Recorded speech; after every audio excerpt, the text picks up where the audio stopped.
Hi friends, అందరూ ఎలా ఉన్నారు? ఇది పెసరపప్పు గోలీ అండి, ఇంకా పెసరపప్పు ఫ్రై అని కూడా అంటారు. ఇది సమ్మర్ టైంలో మనకి బాగా హెల్ప్ అవుతుంది, బాడీ హీట్ని తగ్గిస్తుంది.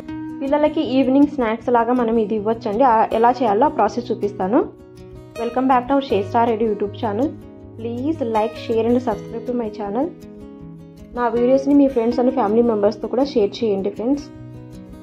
ఈ పెసరపప్పు గోలీకి కావాల్సిన ఐటమ్స్: పెసరపప్పుని 3-4 అవర్స్ నానబెట్టుకోవాలండి. ఇంకా onions, green chilli, curry leaves and coriander leaves అండి, సాల్ట్. సో పెసరపప్పుని మనము ఫెస్టివల్ టైంలో బాగా నానబెట్టుకుంటాం కదా, సో అలాంటప్పుడు ఇలాంటివి చేసుకోవచ్చండి. బాండిలో 1 స్పూన్ ఆయిల్ వేసుకొని జీలకర్ర, ఆవాలు వేసుకోవాలండి. ఇది కొంచెం వేగిన తర్వాత గ్రీన్ చిల్లీ, కర్రీ లీవ్స్ వేసుకొని 2 మినిట్స్ ఫ్రై చేసుకోవాలి. ఇంకా ఆనియన్స్ వేసుకోవాలండి. ఆనియన్స్ కొంచెం కలర్ చేంజ్ అయ్యే వరకు ఫ్రై చేసుకోవాలి. మనం ఆయిల్ కొంచెం వేసాం కాబట్టి సిమ్లో పెట్టుకొని ఫ్రై చేసుకుంటే సరిపోతుందండి. ఆనియన్స్ కలర్ చేంజ్ అయిన తర్వాత మనం నానబెట్టుకున్న పెసరపప్పు వేసుకోవాలి. ఏమీ వాటర్ యాడ్ చేయనక్కర్లేదండి, ఇది నానబెట్టుకున్న పెసరపప్పు కాబట్టి త్వరగా కుక్ అవుతుంది. ఇంకా సాల్ట్ యాడ్ చేసుకోవాలి. గ్రీన్ చిల్లీ అనేది మన ఇష్టం అండి, గ్రీన్ చిల్లీ అయినా వేసుకోవచ్చు, లేకపోతే రెడ్ చిల్లీ పౌడర్ అయినా వేసుకోవచ్చు. నేను మా పిల్లలు తినాలి కాబట్టి కొంచెమే వేసాను గ్రీన్ చిల్లీస్.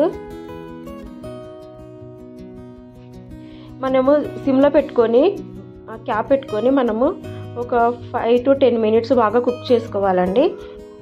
అప్పుడప్పుడు కలుపుతూ ఉండాలి. ఇది సమ్మర్లో చాలా హెల్ప్ అవుతుందండి, ఎందుకంటే మన బాడీ హీట్ని తగ్గిస్తుంది. పెద్దవాళ్ళు తినొచ్చు, ఇంకా ఓల్డ్ పీపుల్ కూడా మనం ఇచ్చామనుకోండి వాళ్ళకి చాలా హెల్ప్ అవుతుంది. చిన్నపిల్లలకి కూడా ఇవ్వాలండి, ఎందుకంటే సమ్మర్లో వాళ్ళు బయటకు వెళ్ళి ఆడుకుంటారు కాబట్టి ఆ టైంలో ఈవినింగ్ ఇంటికి వచ్చిన తర్వాత ఇలాంటివి ఇస్తే వాళ్ళకి చాలా హెల్ప్ అవుతుంది అనుకుంటున్నాను. బాగా ఫ్రై అయిన తర్వాత కొంచెం కొరియాండర్ లీవ్స్ వేసుకోండి, చాలా బాగుంటుంది. ఇది మనం క్యాప్ పెట్టుకొని ఫ్రై చేసుకోవాలండి, అప్పుడే అది బాగా కుక్ అవుతుంది. క్యాప్ తీసేసామనుకోండి గట్టిగా అయిపోతాయి, సో అంటే హార్డ్గా ఉంటాయి అన్నమాట. క్యాప్ పెట్టుకొని కుక్ చేసుకుంటే చాలా సాఫ్ట్గా చాలా బాగుంటాయి. Thank you.